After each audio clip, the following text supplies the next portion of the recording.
Okay. Welcome to Grue, and thank you so much for taking time out of your night and coming on the show, bud. Man, anytime anybody wants to chat anything about Rocky, sign me up. I'm telling you, I've spoken. I used to be a police officer in my hometown, before Oh, I wow. started. Yeah. And so when I was booking criminals at Yeah. the cage, the holding cell was right behind us, and we'd be doing our paperwork. And I'd just look over my shoulder and I'd say, "Hey, you guys Rocky fans?" Yeah, man. What was it? It was Rocky Four. Where'd he go to Russia? He fought that Russian. I go, yeah, Rocky Four, right? So criminals, maybe they chose the wrong career path, but Yeah. they're still decent people, and Yeah. they True. love Rocky. They love, and so if you can love Rocky, I'll have a conversation with you. Anyone who loves Rocky. How about you? Where do you stand on the Rocky scale? Oh man, I'm a huge Rocky fan. Like I was born and raised in Philly. My name is Rocco, so Yeah. Yeah, that's great. That's great. Now, going through life with a name like Rocco, you have to, I think there's a certain level of, there's a bar you have to rise up to. You know what I mean? Like you can't necessarily walk away from a bully at a schoolyard. well, yeah. Unfortunately, Rocco, or like that just infers, you're of some strength to break some kid's face. Right, I love exactly. that. I love that. Who named you that? Was your mother or your father that named you that? Yeah, they both did because my dad's name is the same. Okay. You're a junior. I got you. Me too. I'm a Mike Jr. I'm So I'm I'm actually my dad's dad was Rocco, so I'm actually it's funny. I'm Rocco 3. I'm Rocky 3. that's great. That's great, man. You gotta love that. Seriously. I mean, it's really now. Let me ask you this: have you ever come across? I mean, being from Philly, you probably have. But have you ever come across another person named Rocco or Rocky? Oh yeah. Okay. Yeah, Uh-huh. yeah. There's a few, but I mean like legal name. I don't mean like, hey, this is Joey Gambone, but we call him Rocky because he's got rocks in his head because he's thick. So I knew a guy like that. He used his head for a hammer. Oh I mean, my God. just crazy. It's crazy. People are so irregular at times. It's amazing. Oh, Anyways, you go ahead. I'm sorry. What's on your mind? it's all right. It's all good. Like the first question I wanted to ask you is like when did your love for Rocky start, like for Sly and Rocky? 11 years old. I was 1979. I was 11 years old, and I had been getting pushed around by schoolyard bullies. And I had lived in a world of imagination.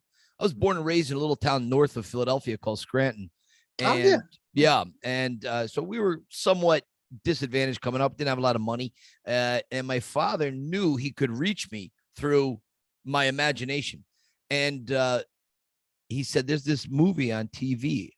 Called Rocky. It's about this guy who's a boxer. He's not like the greatest guy in the world, but like boxer, but he perseveres. He said, maybe you can learn something about fighting. And I thought, Yeah. oh, okay, schoolyard bullies fighting.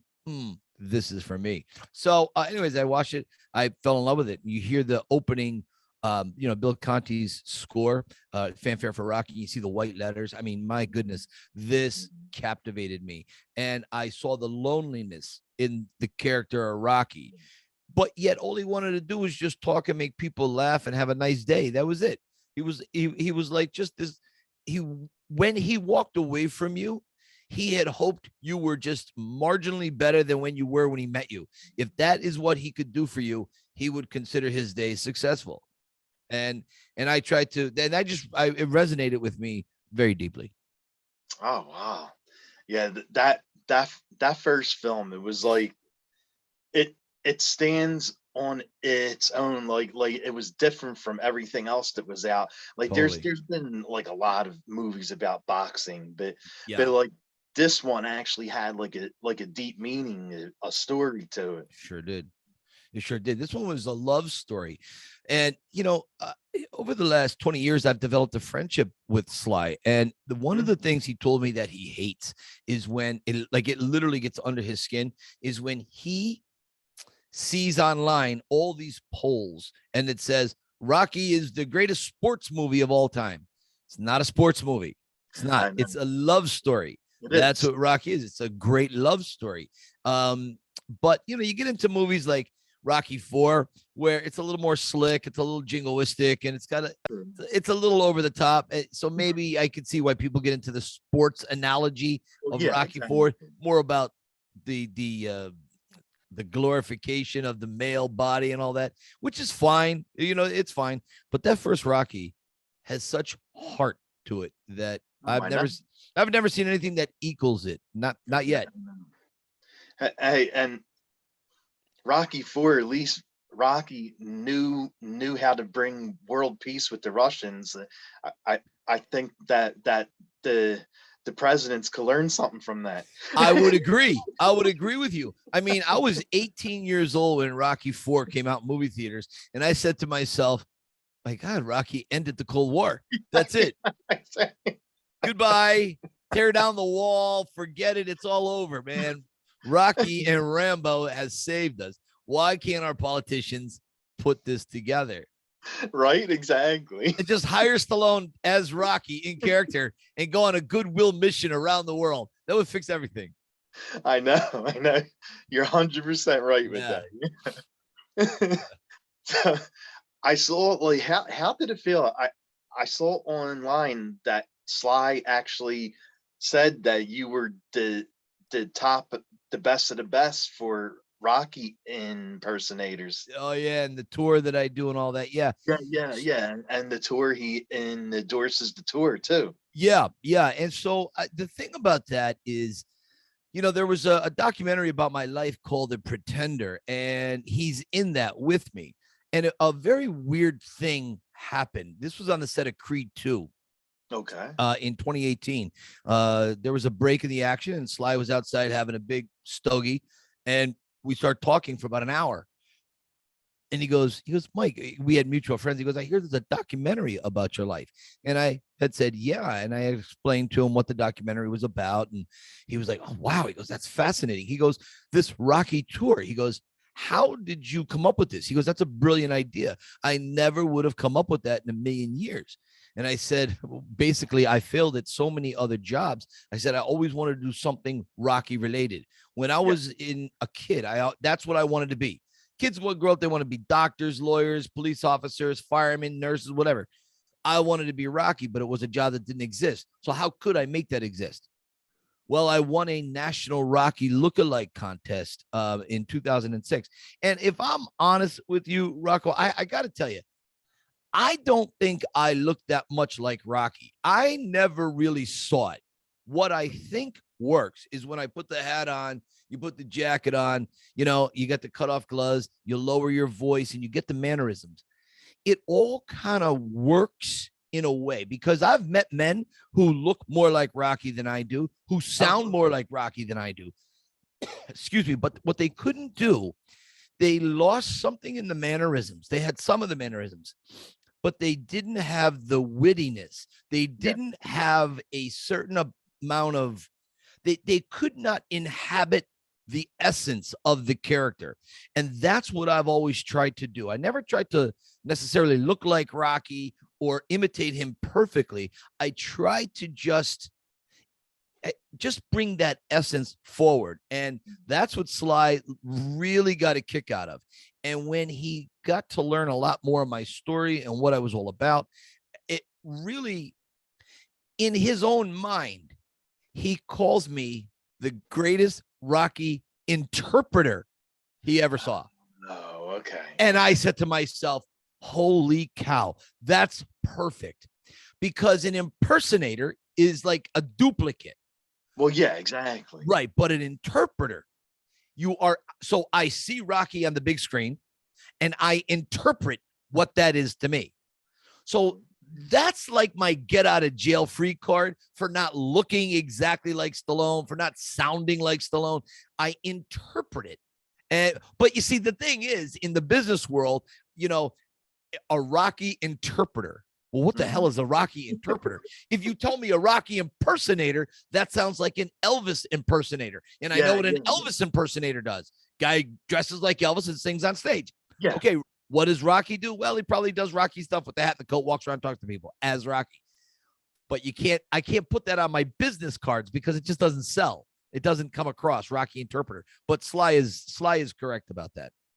Oh, wow. Okay. Nice. Nice. Crazy. Yeah, I know, right? Exactly. Wow. And what made you want to come up with the film? Like, did it take a while for you to think of everything to do for the film, and like That's what a great question. ideas? That's a really good question. I never, I didn't come up with the idea. I had nothing to do with the concept of the idea, none of it. Oh, I was on the set. It was 2006. It was January 06, and I'm up in Kensington. Um, we're up there at K&A, and I'm watching them film Rocky Balboa. yeah, yeah, yeah, yeah. And I got up there around 7 o'clock in the morning, and I was there for about 14, 15 hours.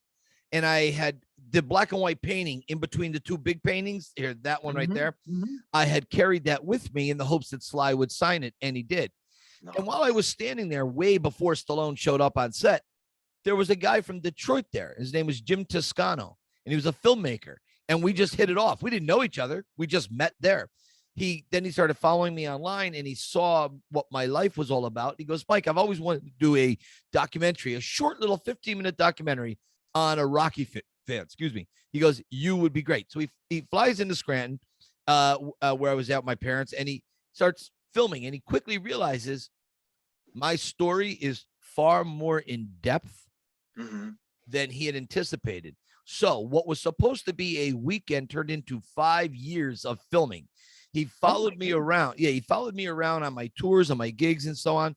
And the thing is nobody was asking for a Rocky fan documentary.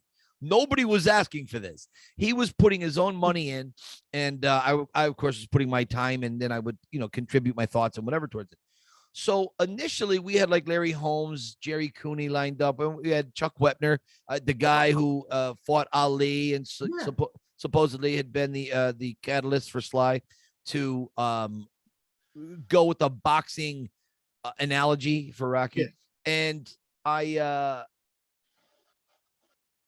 I thought it was interesting. And at the last minute, he deleted all those interviews. He got rid of those interviews, and he goes, no, he goes, Mike, I'm going to do it all about family.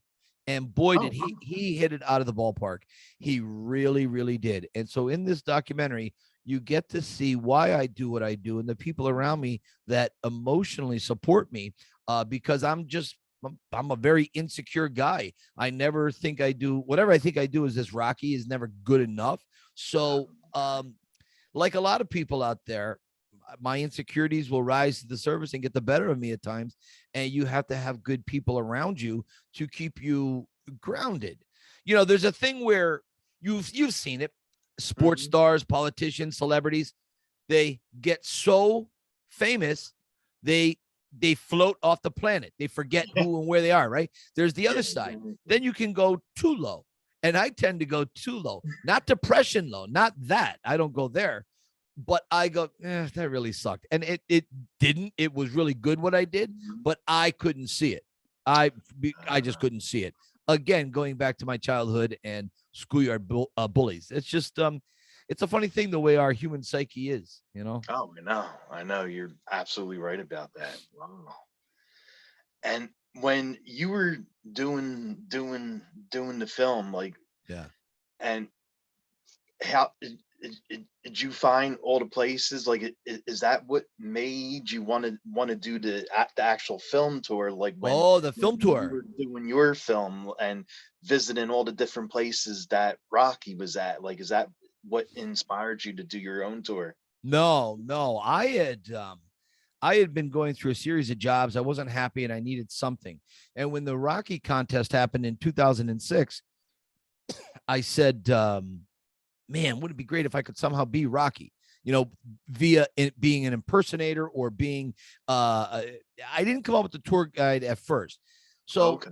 we were my wife and I had been driving around Philly locating these filming locations in probably 1990. And we found a lot of them. She was my girlfriend then. We've been together a long time. And she said on the way home, why, somebody ought to do a Rocky tour. She goes, we're drive around, and I go, what do you mean? Like on a big bus or something? She goes, something. And so then I started to develop something years later. Once the internet took off and there were now home computers, 1990, most people didn't have a computer in their house. Yeah, exactly. And so as computers came around, it helped me develop on Google Earth. And I started, okay. Then I went around, I did a little driving tour on my own, and I thought, well, this could work. So then I started using Facebook as a meeting location, but I was working 2 other jobs. And I mean, I didn't know how this was all going to manage, and I had no money for marketing or anything like that. And so the internet was free. I got to do it all. It didn't cost me all that much. And then after my first 2 years, I had done several tours on a big yellow school bus, 50, 60 people at a time. And it was a great concept, but it wasn't executed well. So I said, we'll do private tours. We get a little black van, takes up to 7 people, and we drive around. We make a private. I started a website. I got a TripAdvisor page. Next thing you know, for the last 12, 13 years, I'm doing this full time, 30 tours, anywhere from 25 to 35 tours a month. So it's been great. Oh, wow. That's awesome. Yeah. It's been great because that was my dream. My dream was to be Rocky, but I am not a boxer. I like my face, the way it is. So I don't want to fight nobody. So this is the closest I could get, because boxing, that was not in my wheelhouse, man. Oh, yeah. Not in my wheelhouse. And when you actually become Rocky, when you were doing gigs as him, like how long does it take you to get into the Rocky look, like the mind frame, the clothes, the speech, like how long does it usually take? In the beginning, you don't really know what you're doing. You're trying to figure it all out, because there's no book out there that says step 1, put a fake bruise. Step 2, find a fedora. Step 3, that doesn't exist. So I had to say to myself, okay, what do I want to see as a Rocky impersonator? How do I want to put myself out there as this character? And I always thought the most iconic look was the hat and the leather jacket. So I had that, and I started putting it together, and it usually would start the morning of. Like usually in the late afternoon or evening is when these gigs would take place. Oh, okay. And so as I'm getting ready, I'm thinking over the group I'm going to be with. Usually it's 4,000 people at the convention center in Philly. And you just walk around. Maybe you're joined by Ben Franklin or a Betsy Ross. Philly Fanatic may show up, and you just work the crowd. Yeah. You go from one person to another to another. Maybe I'm a door greeter. Maybe I'm up on stage welcoming everyone to the convention. Who knows? So it would start usually in the morning. I would start working my mannerisms around the house, and then I would start to lower my voice a little bit, and then I would just have conversations with myself. How you doing? You know what I mean? It's like, oh, Rocco, it's like your last name is like classy. You know what I mean? Cross. I like that. It's like good in your brain, right? And then so you move the lip a little bit, and it all works in a way that is acceptable by complete strangers. Because trust me, early on when I was trying to figure it out and I'm going to try this little experiments, I would get booed. Oh no, are you serious? Yes, you can see it actually in The Pretender. In the documentary, I think it's on Amazon Prime. You'll see it. I go to Ohio. I get hired by an Italian restaurant for Sylvester Stallone night at this restaurant, and it was a friggin' disaster. People making fun of me behind my back. I mean, it was a disaster. But now I'm hired to go out there, right? I'm being paid, and I got this film crew tagging along with me. So you got to tough it out, and you got to find a way to make it right and turn it around. So check it out. I think you'll like it. Oh, definitely. Yeah. Like, did you ever go to the Italian restaurant that Rocky owns in the films? Yes. It's called the Victor Cafe. Yeah, And yeah, it's right here in Philly. Yeah. yeah, it's on 13th and Dickinson down in South Philly.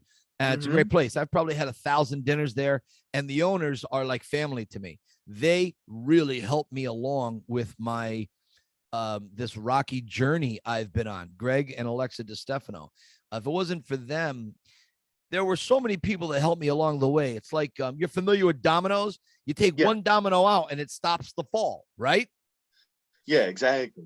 I had about 100 dominoes lined up that fell into place. I didn't put them there.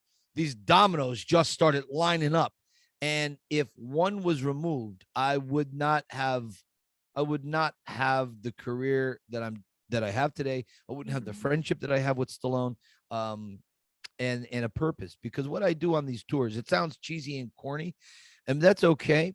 Uh, it's like a purpose, because people make running the Rocky steps or coming to Rocky Land, it's like a bucket list. But Oh, it as is. sure it is. And as you know, Kensington is not a place you want to go walking around, singing zippity doodah, having birthday cake on the street. You don't want to do that there. Not at all. No. Right. So it's my part of my job is to keep people safe and Yeah. secure, but keep them entertained and tell them all these great stories that Sly told me that I now pass on to them. And it's a purpose for me. It's a true, honest to God purpose. And I if it was ever to evaporate, I don't know what I'd do. An Uber driver, maybe at best. Well, yeah. And nothing wrong with being an Uber driver. Well, that's all I'm qualified for. I got no college education, nothing, man. Oh, wow. And and like what was the first time you ever met Sly? Like, how was that experience? Like, were you really nervous like the first time you ever met him? It was on my birthday in 1996. He was filming Copland in New Oh, yeah. Jersey, and he was at West 57th, the old Planet Hollywood. My wife surprised me on a bus trip, and we went out there, and I turned the corner, and there's my entire family. They all met us out there for my birthday. So we go in Planet Hollywood, and we're standing at the bar. It was jam-packed, and all of a sudden, everybody stopped talking. And from the back of the restaurant walks Sylvester Stallone and three friends. They had been having dinner in a secret room in the back. And so he walks through me, and everything turns into slow motion. I wrote a book called Cue the Rocky Music, CUE, Yeah. Cue the Rocky Music. And I chronicle this moment greatly. So everything slowed down for me. And as Sly is walking towards me, now you got to remember, Sly looked a little different for Copland. Well, He had yeah, I put, know. put on He 40, put 50 weight. pounds. Yeah. Yeah, and his hair was a little longer. So he had these aviator sunglasses on in this Hawaiian shirt. And he comes rolling. He's still got the Rocky walk. He's rolling towards me. And I'm watching the televisions above the bar because they're playing the highlight reel for Schwarzenegger and Stallone. And they set it to music from all the clips. And my brother goes, Mike, turn around. I go, in a minute. I'm watching Stallone on TV. And then my father goes, Mikey, turn around. My mother goes, Michael, turn around. My wife yells, Mike, turn around. My mother gets my head and snaps it to the left. And here comes Sylvester Stallone walking towards me, 18 inches in front of me. And he can see the commotion with my family. There's like 10 of us all around me. And he takes off his glasses as if to accept whatever it is I may say. And I'm just staring at him. And we're staring. And he's kept walking. And now he goes, okay. And he puts the glasses back on and he walks out the door. At the last second, I scream like a 14-year-old girl, Sly, you're the best. And he, thank you. And he goes into his limo and left. I sit down and I have a picture of it somewhere. I actually started to get emotional because I couldn't believe it's my birthday and here Sylvester Stallone is. And my mother said to my wife, she goes, great, Sue. Now what are we going to get him next year for? How are we going to ever top that birthday present? So that was one of the very first early things. And then I bumped into him in Atlantic City. I would bump into him in Philadelphia, just happened to be there at a book signing, what have you. And not until Rocky Balboa, when he signed my painting during filming, did I go from fanboy to something else. And then over 15 years, a friend. Wow. No, that's Crazy. like really inspiring to hear, because for people that idolize these stars, Yeah. and to actually like, meet them and do autograph and meet and greets at Yeah. conventions and stuff, but to actually be the person's friend, the star that you've been watching for years, that that you idolize, you have posters up and Yeah. and merchandise, Oh yeah. and and then like it just in a snap of a finger, Yeah. you're the person's friend now. Yeah. It's crazy. That's like really inspiring for anyone who wants to meet their heroes and actually Yeah. become friends with them. But it's interesting because you can't meet these people and start as a super fan. You know what I Oh yeah, mean? Like you can't exactly. go, oh my God, Sly, I saw you. It's so great. Oh, I love everything. You got to be cool with it. You know what I mean? You got, no matter how crazy you are in your brain, you got to remember a few things. This is a guy, he is a father, he's a Mhm. son, a brother. Uh, he's human, which means he can be moody, he can Yeah. be irritable, because we all can. Well, And, yeah, and exactly. when you start to spend time with people, Sly, first of all, let me just go on record saying Sly has never been anything but gracious and kind and generous to me. And I've seen him be that way to other people. So he's everything you hope he would be. But I found you just, it isn't Sylvester Stallone that should be on the pedestal. It's Rocky that goes on the pedestal. Yeah. Rocky is what I had worshiped for years. Yeah. Rocky was what I emulated. That's the philosophy of this character, I think, has served me so well and made me such a better, more rounded individual. And I know people may hear this and say, it's just a movie, dude. It's just a movie. Yes, for me, it was more. Well, For yeah, me, exactly. it was just more. Exactly. There's films that mean more to people, that I mean, someone else would see Rocky and be like, "Oh, that was a really good movie," and Yeah, then right. that would be the end of it. But then Exactly. someone else would see it, and it would light something in them, like it would light a passion in them. Exactly. I can tell you this: there's no Jason Bourne tour.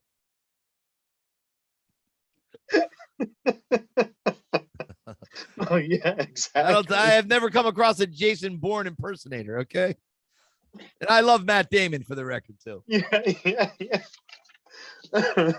So, is there any what it like outside of the Rocky films and the Creed films? What Sylvester Stallone movie do you like most? I like a lot of his old stuff, but like Paradise Alley, Lords of Yeah, Flatbush, Victory, Fist. Those are things that are so iconic and amazing. It's frustrating for me when Sly gets labeled an action star yeah, yeah. because, first of all, action movies are more, they're more mythological, if anything. If you know anything about Odysseus and the Odyssey, Mhm. the Iliad, if you know anything about that, you'll know modern action movies have grown from that. Um, Stallone is such a great, gifted actor. I don't think he gets his proper due when it Mhm. comes to that sometimes. So I love his old stuff. His new stuff is great, but I find myself rewatching a lot of his old stuff just because I don't know, maybe it reminds me of my youth, a little nostalgia. Who knows? Well, yeah, exactly. A little I bit. you know I love this series, Tulsa King. Did Like you? he is so good in that series, Yeah. and and from what I was hearing with him, like he actually, when he first started out in acting, he wanted to play a mob role, and they told him he wasn't Italian enough to play in a mob movie. And Yeah. now he finally got his wish, and now he's starring in a mob Yeah. series. Yeah. Godfather.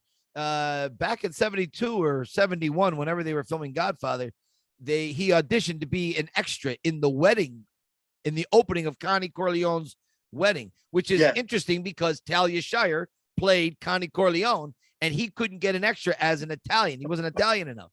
And, I mean, he's the guy that would make Italian Stallion a household name. Well, yeah, I know, right? Exactly. Who's the I mean, casting director to drop the ball on that? no, I know. Like, yeah, but if you think of it, like that probably was a good thing because if he would have got in there, he might have never made Rocky. Right. Right. Would have took his career in a whole other way. Well, yeah, exactly. So it's a good thing for us that that happened. Oh yeah. Oh yeah. Oh heck yeah. Yeah. So what do you like doing during your free time when you're not doing your tours and the Rocky stuff? Like what Rocky do you like stuff. doing? Rocky stuff. That's all. So I've been getting into writing. I used to paint a lot, but I don't paint anymore. I don't have that creative drive anymore to paint, Yeah. but I do a lot of writing. I have a lot of stories written, short story scripts, Oh, and so nice. on. So that is maybe something that's not Rocky related, but Yeah. I stay so busy. I'm always working, researching. I'm always doing something to improve my Rocky knowledge. So Oh, I stay pretty busy with Rocky stuff. okay. Christmas is the other time of year I can take a little breather and I just Yeah. enjoy Christmas. Yeah. I'm like Clark Griswold at Christmas. I love Christmas. Do you put all the lights up around the house and The stuff? whole thing, man. The Okay. whole thing. Okay. You should get like a big Rocky statue and like put Christmas lights on him and stuff. I told Sue, maybe my wife, I told her, I said, maybe there's a way they'll come out with like an inflatable, like it'll have Yoda with a Christmas hat on, the blow up Yes, thing you put in your front exactly. yard. Maybe they'll have like an 8 foot tall Rocky blow up thing. Like, I think that's brilliant for I people know to that would blow up that would their. be Are awesome. you kidding? That would sell. See, that might be another thing you might have to work on. Oh, I know. I got a lot of pokers in the fire, man. Yeah, exactly. And before we start recording, I was telling you how I'm a big horror fan, and when I Yeah, have guests on, I love asking them something with horror. So, are there any sure. horror movies that you like to watch? So I'm a huge Predator fan. I think Predator is one of the best. Now, I know on some of the Predator movies that mix up with the aliens and all that, I know the ball's been dropped and I know some fans have been a little unhappy with it, but I'm not a purist when it comes to Mhm, the Predator. Okay. mhm. And what I mean by that is just give me a movie where the Predator is running around killing things. Okay. Right? Just, just give me anything. I don't care if it's exactly the way we think it should be or whatever. I just want to enjoy the movie. So Predator is my go-to. And the other thing I get a kick out of, I watch it every year, about 3, 4 times a year. You might know this. What's the movie? Bill Shatner is playing a radio host, and he tells 3 different stories. One is with Krampus, one is with a psychotic Santa Claus, and another is about these teenagers get locked in a closed school for the weekend that's haunted, and it's I'm trying to oh think. Wait, that's not the one. Is William Shatner in that? William Shatner is the That radio DJ. He's the yes. radio talk show guy, Yeah. That's right. That's right. That's right. and I can't remember the name of the show. But anyways, I enjoy movies like that. Tony Collette, she was in a movie with Krampus with Yeah. some other well-known people. So I enjoy that type of stuff. A little campy, fun humor is kind of Oh, cool. yeah. Friday the 13th were pretty good. I enjoy that for what it was. Jason Takes Manhattan is always a classic. Michael That Myers. I never got into Freddy though. I okay. never, I never, yeah, I don't know what it was. I just maybe he really did scare me too much or something. I don't know what it was, but I never got into Freddy. That was funny you mentioned Jason Takes Manhattan. Like I actually love that movie, Me but too. the diehard horror fans like they all say, "Oh, that movie was the worst in the franchise," and this and Yep. that. But I really enjoyed it. Like I liked it. It was different. He wasn't in the I camp. love it. I Like, love it. It like was something different. How are we going it to was get? something different. And I still want to know, how does Crystal Lake connect to the harbor? I know. I I know don't exactly. understand that. That is, I'm like, Exactly. how did that happen? But whatever. Whatever. It's a movie. Just enjoy it. Exactly. It's a horror movie, and Yeah. spe- specifically it's a Jason horror movie. So all Right. you're going to watch, all you're going for is to watch Jason slaughter campers. That's it. That's it. I love it. I love it, man. Great stuff. It is. And what kind of songs do you like listening to? What's on your playlist? Springsteen, Lady No. Gaga, Dean Martin, show tunes, movies, movie scores, stuff from the 70s and the 80s, that type of thing. Yeah. Okay.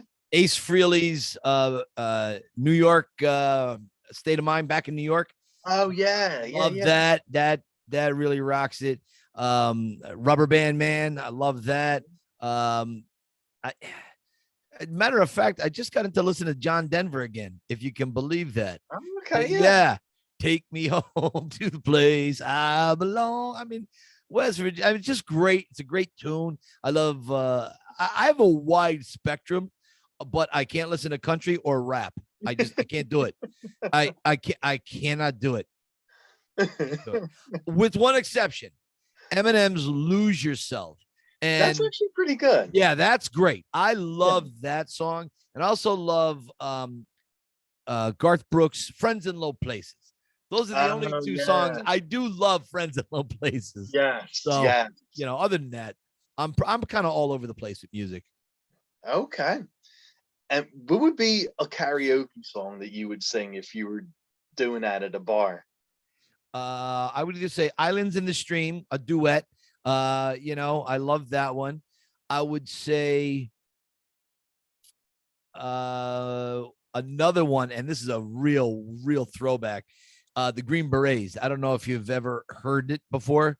I did hear Fighting soldiers from the sky, men who learn to live and die. So it's a great tune, but it was from Vietnam in the 60s. And it's it's a song I just love it for some reason. So that's something I like. But I give me something fun, something that's different, and I'll get up in karaoke. Okay, nice. And are you a coffee guy or a tea guy? Coffee. Dunkin' Donuts preferably. But I usually just make a cup of coffee in the morning, and that'll be it, because I get wired quickly on coffee. And my wife says if I have too much, she has to kill me. So Dunkin' Donuts when I am out and about. All right, there you go. And is there anything coming up next for you that you want to plug? I have a podcast. It's called the Rocky Files. Oh, and sweet. It's I have a co-host. Her name is Stacy, and it's a podcast by Rocky fans, about Rocky fans, for Rocky fans. So people who are heavy, thick into Rocky, we bring them on the show to talk about how this character has influenced their life. And Stacy and I have a fun banter back and forth. And then, of course, I have hundreds of Rocky stories, and I usually tell one a week, or I talk about my book a little bit. Cue the Rocky music. Wow. Okay. Now that actually sounds really cool. My uncle is actually a really huge, diehard Rocky fan. Really? I have to tell him about that. Yeah, it's called the Rocky Files. As a matter of fact, every Thursday night at 7:00 on YouTube we premiere another one. And we're only on episode like 63 now, or 62 or something. But we started during COVID, and we're having fun with it. Wow, that's so awesome. That's good stuff. I love it. And where can fans follow you at? Like, what's your pages, your socials? Oh, I got this trick off. On Instagram, the Yo Philly Rocky Film Tour. You can find me there, which I'm very, very active there. You can find me on TikTok. It's TikTok Rocky, TICK Rocky, because somebody else had TIK TikTok Rocky. So I had to throw the C in there. Anyways, I'm there, and I'm fairly active. I do a lot of posting. You can find me on Facebook just under Mike Kunda, my name, or the Yo Philly Rocky Film Tour. I'm not that active on Facebook. I check it daily, but I don't know. It's not my big thing. Instagram and TikTok. That's the way to go. Sweet. Well, thank you so much for taking time out of your night and doing this. It was really fun chatting. Like I love hearing about Rocky. I'm a big fan of the That's films, and awesome. Thank I you. even met Sly once, Nice. and he was the nicest person. Right? That's awesome. Well, if Uh, you ever it- see me it- around Philly, I drive a black van with a white boxing glove logo on, and it says the Yo Philly Rocky Film Tour. Just give me a yell. yeah, definitely will. Thank Definitely you. will. Nice. All right, buddy. Again, thanks for doing this, and happy 23, and good luck with your Thank you. podcast and your tour. Likewise, my friend. Thank you. Thank you, buddy. I appreciate that. Keep punching, my friend. Exactly. Right? Exactly right. Keep punching. Yeah. All right. Take All care. right, buddy. You too.